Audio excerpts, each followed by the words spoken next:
Joining us from the bench right now to get his thoughts after the game is head coach Dan Watson. And Dan, when we talked before the game, we talked a lot about that second game in Iowa where the Heartlanders pushed you, had it 2-2 going to the third period. Your team wasn't going to allow that to happen again, were they? No, I think we learned from that game. We learned from the Kalamazoo game where we had them in Kalamazoo, then back here for our home opener. We know how hard it is to beat the same team back-to-back, regardless whether you're on the road or at home. And so that was a message last night moving into tonight was be prepared. Be prepared for a hungrier team, a more desperate team, a more urgent team. And I thought our guys matched their urgency and desperation and exceeded it and allowed us to get off to another quick start. Coach, coming into today, you guys were just over 17% on the power play. Going 3 for 5 tonight, is this what you expect out of that group? Yeah, I think so. I think it's execution. It's making sure that we're moving pucks quickly, guys getting to their spots. It's making sure that guys are dialed in mentally. We want to make sure that we outwork their penalty kill. They've got 4, we've got 5. Sometimes you can relax a little bit. I thought maybe that happened earlier on where we thought our skill would just take over.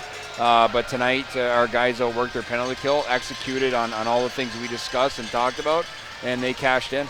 And Dan, and we've talked about this, you and I, over the years. It feels like so many times when you're talking about the special teams and how it grows over the course of the season. And this is a great example of that, isn't it, with the power play? It really is, you can get off to a slow start on your special teams, and you really want it humming, through those dog days of the season. The special teams can win you games in this league, hands down. And you want to make sure that by December, January, February, moving into the end of the season, that you've got both special teams, clicking and rolling. And this is a good start, especially for the unit that usually starts with Henzik and Barry and Dickinson and Hillman up top. We want to make sure that they're confident, and special teams can grow the confidence 5-on-5 as well.